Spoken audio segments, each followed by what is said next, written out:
Welcome to the Be It Till You See It podcast, where we talk about taking messy action, knowing that perfect is boring. I'm Lesley Logan, Pilates instructor and fitness business coach. I've trained thousands of people around the world, and the number one thing I see stopping people from achieving anything is self-doubt. My friends, action brings clarity, and it's the antidote to fear. Each week, my guests will bring bold, executable, intrinsic, and targeted steps that you can use to put yourself first and be it till you see it. It's a practice, not a perfect. Let's get started.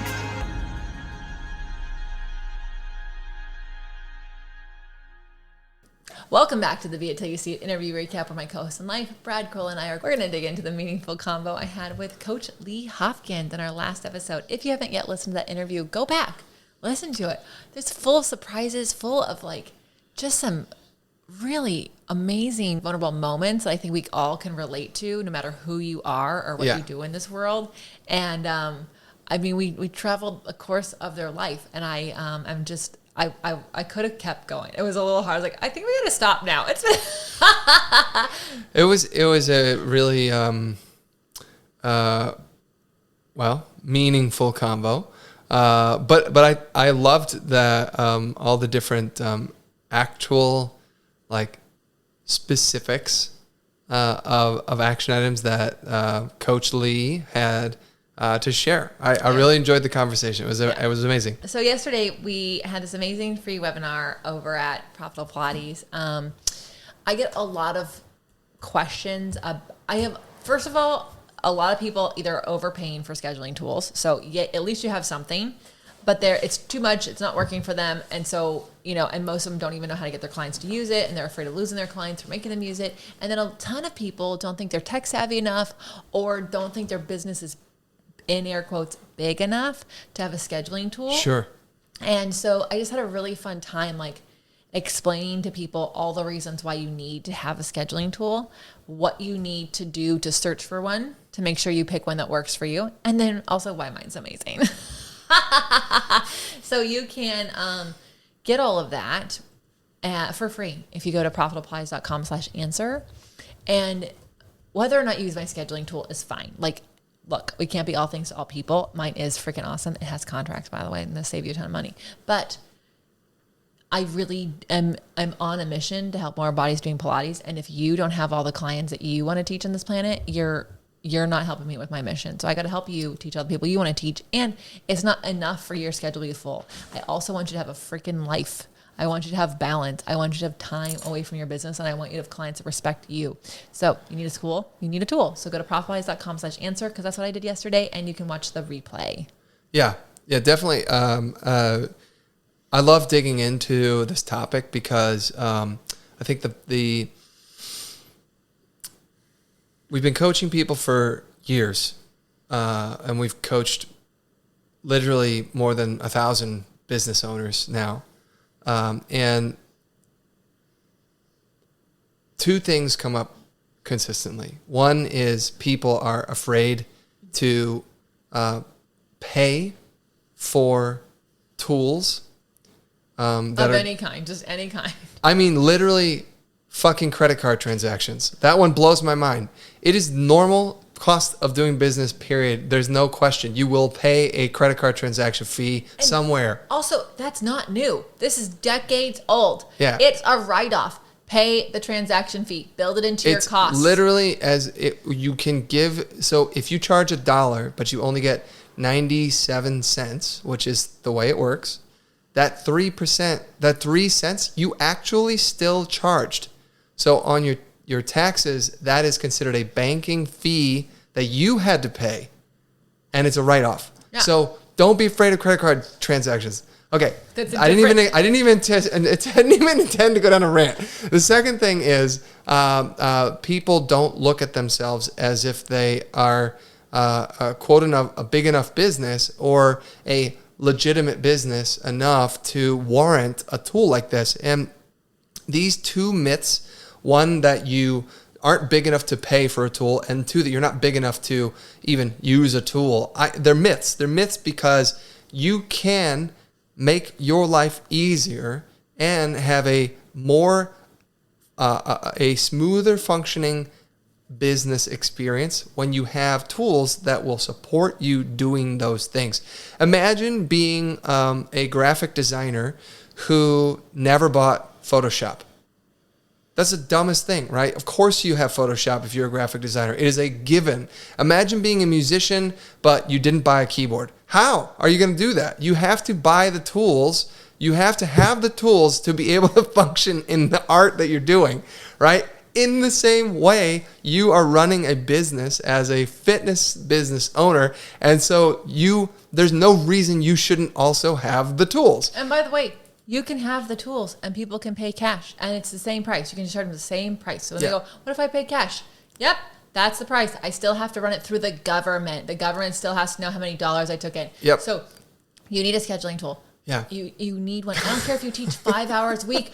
You deserve to teach 5 hours a week, but not spend 5 hours additional a week to do the banking and the scheduling and the rescheduling the and rescheduling the admin and the texting of your clients, and then the one client likes to email you instead. I mean, there's right. And there's all of that admin time. It actually, it's not even that it takes a lot of time, because that's another story we tell ourselves. It's like, oh, it's not that big a deal. I can deal with it, right? But it's not even about the fact that you sit down and you have to text them back, or the fact that you have to email them back. It's about that mental checklist that you are building in your head, that I have to do these things, and that actually wears on you. It creates stress over time that you don't even realize is happening. Imagine if all that stuff was consolidated into one spot and you didn't have to, in your mind, remember, I got to text so-and-so over here. I got to email so-and-so over there. I got to call this person. And they're like, you don't have to do that. And also a time opened up. I got to tell this person that time opened up. No, right. They can put themselves on a wait list for the time that they want. If you have a scheduling tool like ours that lets you do it. I'm just saying, I almost went down to I was about to give an example. I'm going to give it to you anyways. We use a project management tool. And they're expensive when you find one to use. You can use them for free when you're a loner, but when you start to add people to your team, they always charge you. Yep. So, and it's you can justify I don't want to spend this X amount of dollars because I could just tell my assistant to do the thing.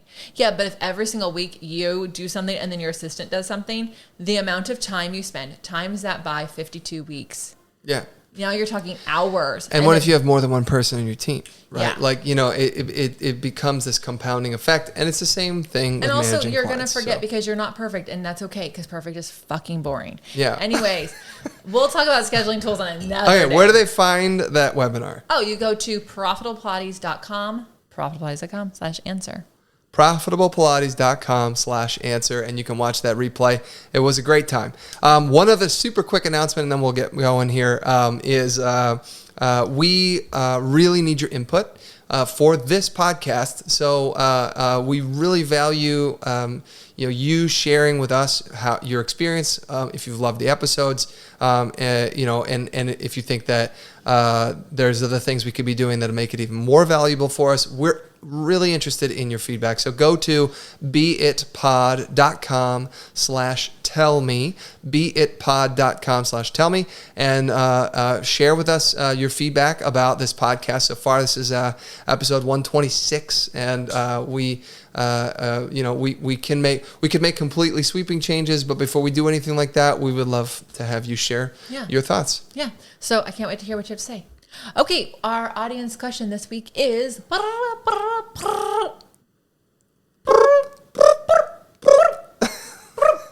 like a little Cardi B version. I never traveled internationally. How hard is it to get to Cambodia? So this is really fun because this is a response I got to us going to Cambodia. And I, first of all, am so loving that someone is like, I've never traveled internationally. How do I get there?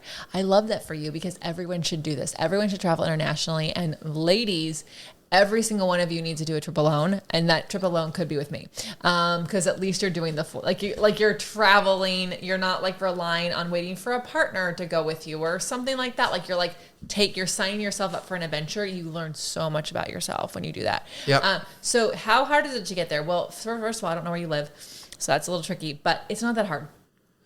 Yeah, it's not even. I think that the thing that's daunting about it is the idea that you'll be on a plane for, 11 hours or something. And I think that I'm thinking back to the very first time we drove across the Pacific. We flew to Asia from Los Angeles, and I remember thinking like, holy cow, I don't know what it's going to be like. I'm not sure that I'm like ready to be on a plane for 12 hours at a shot. In my head, I was telling myself, I'm in the backseat of my parents' minivan, and I'm 13 years old, and my sister and my brother are there, and we have nowhere to go. There's one bucket seat, and like we're banging elbows with each other for the entire ride. That's like what was going through my mind, right?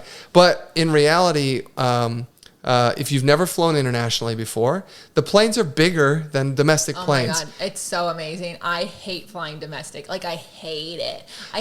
Even in Europe, when you go from one country to another country, and that's sort of technically international, but when you're in the EU, those flights suck too. International they're flights small. Are better. Anytime the flight has to cross the ocean, it is the best. You will love it. And also, they get movies that are in the theater. They they get movies that are still in the theater. They get the best movies, and they serve you too much food. So how difficult is it to get to Cambodia? Look, you will need a visa. That is one of the hardest things. If you've never done something like that, you'll need a visa and a passport. So you need a passport. Yeah. So the visa, if the visa is the hardest part, then traveling to Asia is so easy. It's so easy because it was just an application form. It was like $36. They give it back to you 3 days. You can even get a visa when you land in Cambodia. It's also like you just go, here's a picture of me for my passport, and here's the dates I'm coming, and here's the address, which is my house that you're staying at.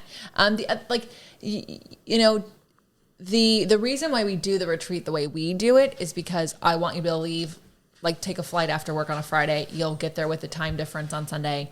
And then when you leave our house on Friday, if you decide to go other places, I hope you do. We had this one mom who never traveled internationally before by herself, and she did, and she extended her trip and went to 4 other places. But you can leave there on a Friday and be home on a Saturday, so you have a whole day to get back and get used to your time zone at home. Yeah. The flights are. We try to be conscious of that so that you can take 1 week off of work. Yeah. If that's what you need to do.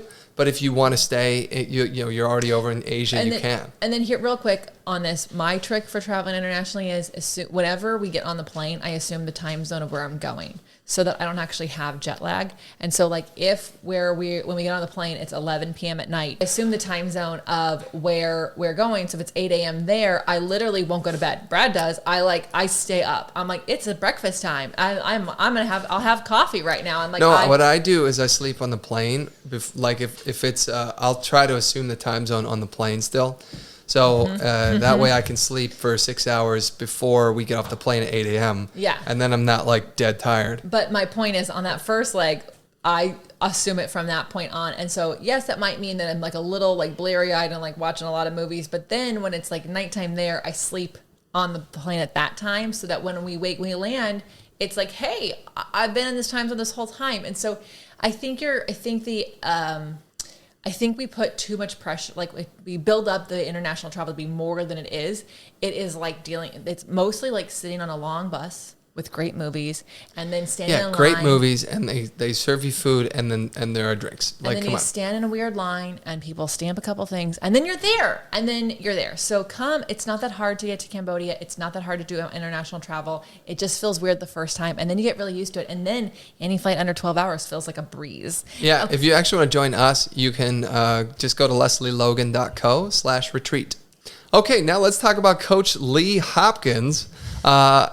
As a man who spent his entire life seeking connection and friendships, Coach Lee has made it his life's mission to help people feel more in tune with themselves so that they can connect easier with others. He leans on his experience as a trans man to help people change past patterns to live their truth and form meaningful relationships. Yeah, I really had a lot of fun, as we said earlier in this episode. I had so much fun. Coach Lee, I hope that we get to meet in real life. I hope we get to be friends. I hope it's not our last time having a conversation. It was just so fun to hear their journey.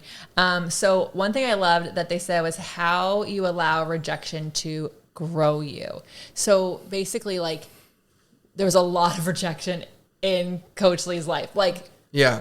abundance amount of rejection, but instead of letting that like just live a lonely life of rejection, he figured out like, what is this saying and where am I going and what am I learning from this? And it actually helped him grow. And now he's doing this whole thing as a coach where he's really using that rejection to change the trajectory of their path. And it's really, really cool. If you didn't listen to that part, you must listen to that part because it's so good. So we've talked about Rejection Proof, the book before, who's, by the way, the update on that author being on the pod. I got rejected, but it's not a never. It's just not right now. Anyways, if you have a fear of rejection, I want you to do a rejection challenge. Brad actually has a course on 200 no's if you need help with that. But it is, the more you're going to be rejected more than you're not, period. Yeah. So the more you can actually use rejection to help you grow towards who you want to become in this world, the better. And I think Coach Lee is an example of that. So I love that part. Yeah, really.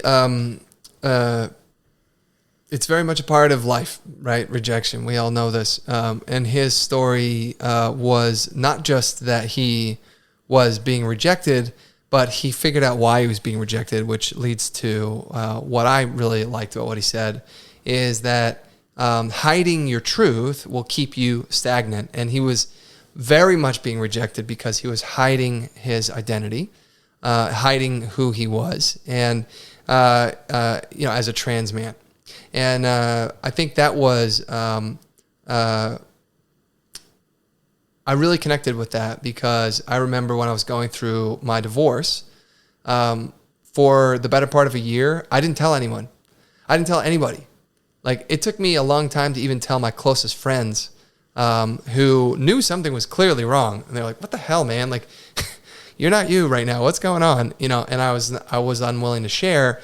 I was hiding this. And after I shared with them, they were very supportive and encouraging, but I still hid it from anyone else. I didn't tell any of my colleagues. I didn't tell, I certainly wouldn't talk about it to, random people when I was walking around doing whatever.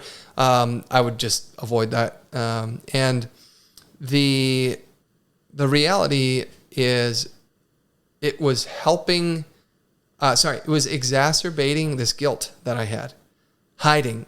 When I was hiding this, what was happening to me, I was actually, like, in my mind, I was making it more of a monster than it actually even was.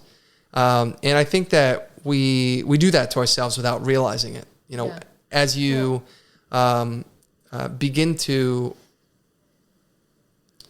embrace the reality of these, of who you are and what's happening in your life, whether that is, you actually becoming yourself, your true self, like Coach Lee has, or in my case, hiding something that was so profound in my life, like getting a divorce from someone who was part of everything that I was doing in life. It will affect you when you hide that stuff. But then when you start to embrace it and work through that in your own head, it changes the story that you're telling yourself. It changes the story that you're telling others. It changes the way others perceive you. Instead of going, something's wrong with Brad, they can instead go, like, because even if they don't know me and they don't know, they're going to pick up on something. Something is weird. People know, and also people want to help you. And I'm not being genuine either. No, but I'm hiding something exactly, like that. And that's going to make people go, what's going on there? But also, Coach Lee's friend is like trying to give actual advice to make them feel better about their situation. But because they don't know the full story, the advice, it probably was fucking great advice. But because Coach Lee's like, you don't actually know the whole story, Coach Lee's not even accepting the advice. So even if people are trying to be there for you, you're like, you don't know everything. So like, it actually is keeping you from having real, genuine relationships and also being exactly who you are. Like it's affecting too many more compartments in your life rather than like just, you think it's all about you hiding something from other people and protecting yourself, but really it's causing you to be protected from any experience that's genuine around you. Yeah, I mean, specifically building relationships, which is what he focuses on. When it became clear that by being honest and open about who he is, then he had a much different experience building relationships with people. And I think the same thing was like that for me too, with when I started to openly, when I stopped hiding the fact that I was getting a divorce, I felt immeasurably better as a person, because I didn't have this, dark thing in the closet that was like eating me from the inside. Instead, I didn't need to talk about it. I wasn't trying to air my dirty laundry. That's not what I mean.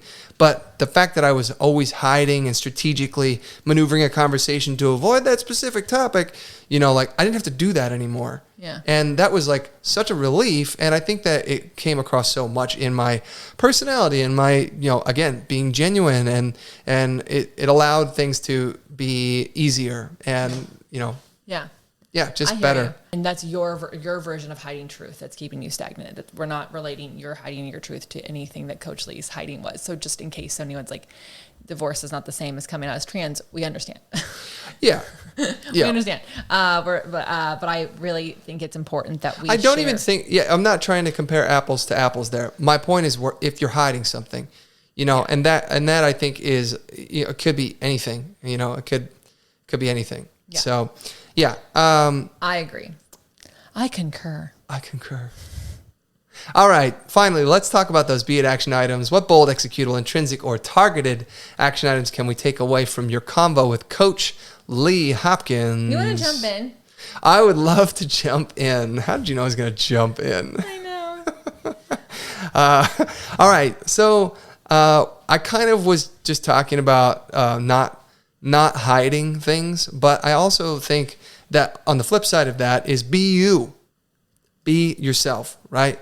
But in order for you to be yourself, which I think is like a nice thing to say, and I've asked it before on this pod, how the hell do you do that? What does that even mean? I know. Like, so you actually... Be yourself, and it's like, okay. Be yourself. Woo! Go you! And it's like, okay, I don't know how to do that. I don't even know who I am. And that, I think, is the root of it. And so in order for you to be yourself, you have to learn about you. Mm-hmm. And that goes into like what I freaking loved, because like we've had in the beginning of the pod, people go, learn about yourself, get to know yourself. It's like, how the fuck do you do that? Like, what do you do? And I couldn't believe how Coach Lee put this just together with a nice little bow. It is called History, Hobbies, and Habits. So you've got to know your history. You've got to know your history. You have to understand what your hobbies are and what your habits are, because then you know who you are. And then when you go out to meet other people, you can recognize similar history, similar hobbies, similar habits, or you can go, ooh, actually that habit and my habit, they don't go together. They're like oil and water. So it's like you can actually connect with people on a much better level when you know your history, your hobbies, and your habits. And that might take some time of you actually going, what do I do all day? What do I like to do? And if you've been listening to this podcast, I'm on a hobby hunt. I'm still on it. I'm still on this hobby hunt. Well, one of the things that I wanted to just take it back to learning about yourself, and the history, hobbies, and habits is a great thing to just write all that stuff out, but so that you can see it, and it will allow you. Obviously, Lesley and I talked about our dating story where we took a test called Strengths Finders, and that was incredibly revealing, as I've previously shared, but it actually helped me define me, and that was like. That was the first time I'd really ever done that, other than me saying, I'm a musician, because that was how I personally defined myself. But I didn't know me very well. And what Strengths Finders did was it gave me the tools, it gave me the language to describe myself in a way that I connected with finally, and went, oh yeah, I'm really good at these things. And then another thing that I've been thinking about a lot, and I was talking about this just the other day, is we live in the attention economy. Yeah. Okay. We think that dollars is where that's the economy. Well, online, it's all about attention, eyeballs, earballs, like listening, watching, typing, participating, and it's all about attention. And what I've noticed about myself is that I've been so infatuated with the idea of consuming information and learning, and like whether it's a podcast or an audiobook or watching TV, or I'm missing another Netflix show of which there's 8 gazillion. How are you ever going to watch them all? What I realize is that I never leave time for me to be alone with me. And I've been thinking about this because I remember back in, maybe not in middle school. In middle school, I was like a dark, brooding teenager, and the world hates me. But in high school, I actually used to revel in being peculiar. It was very much part of the way I saw myself. But part of what I would do is I would disappear. I would be unavailable to anyone for like an hour. And what I would do is I would go on a walk, and I would just sit down like under a tree somewhere, and I would just be under the tree. And I remembered that I used to do this all the time, and I used to write in a journal, and I used to think and reflect. Sometimes I'd pull out my homework or read a book, but I would set aside time for me, and I don't do that anymore. And because I'm always listening to a podcast or the news or whatever. So when you're looking back at yourself and you're learning about yourself, you actually have to dedicate time to get to know you and to identify who you are. And it might take more than an afternoon of writing down your history, hobbies, and habits. It might take a couple weeks reflecting on the history you wrote down and why you wrote those parts down, and the hobbies, and like, why do you like these hobbies? Like, do you still do these hobbies, and the habits, and like, which of those habits do you love, and which of those habits do you want to change, and which habits do you aspire to have? And so, it's like, it's going to take you. It's a journey. It's going to take you longer than after this episode. Like, and it's which is okay. And that's okay. In fact, like, being it till you see it isn't like you turn a light switch on and like, boom, you're it. You did it. It's like you just keep going. You just keep going. So how are you going to use these tips in your life? Tag the Be a Pod, tag Coach Lee. Let us know. I know it'll make his day to see what your takeaways were from his podcast. Actually, Michael and Broken sent me a DM that one of you listeners sent to him because you listened to this podcast and how this podcast affected somebody in your life. And so, yeah, share it with someone. It could change their life. And it's important that we do that for people because maybe they don't come across these things and they need them in their life to go over how to get to know themselves. So tag us, the Be It Pod and Coach Lee, and let us know. And until next time, be it till you see it. Bye for now. That's all I got for this episode of the Be It Till You See It podcast. One thing that would help both myself and future listeners is for you to rate the show and leave a review. And follow or subscribe for free wherever you listen to your podcast. Also, make sure to introduce yourself over at the Be It Pod on Instagram. I would love to know more about you. Share this episode with whoever you think needs to hear it. Help us and others be it till you see it. Have an awesome day. Be It Till You See It is a production of As the Crows Fly Media. It's written, produced, filmed, and recorded by your host, Lesley Logan, and me, Brad Crowell. Our associate producer is Amanda Fraterelli. Kevin Perez at Desenio handles all of our audio editing. Our theme music is by Ali at Apex Production Music, and our branding by designer and artist Gianfranco Cioffi. Special thanks to our designer Jairo Mandal for creating all of our visuals, which you can't see because this is a podcast, and our digital producer Jay Perdoso for editing all the video each week so you can. And to Angelina Herrico for transcribing each of our episodes so you can find them on our website. And finally, to Meredith Crowell for keeping us all on point and on time.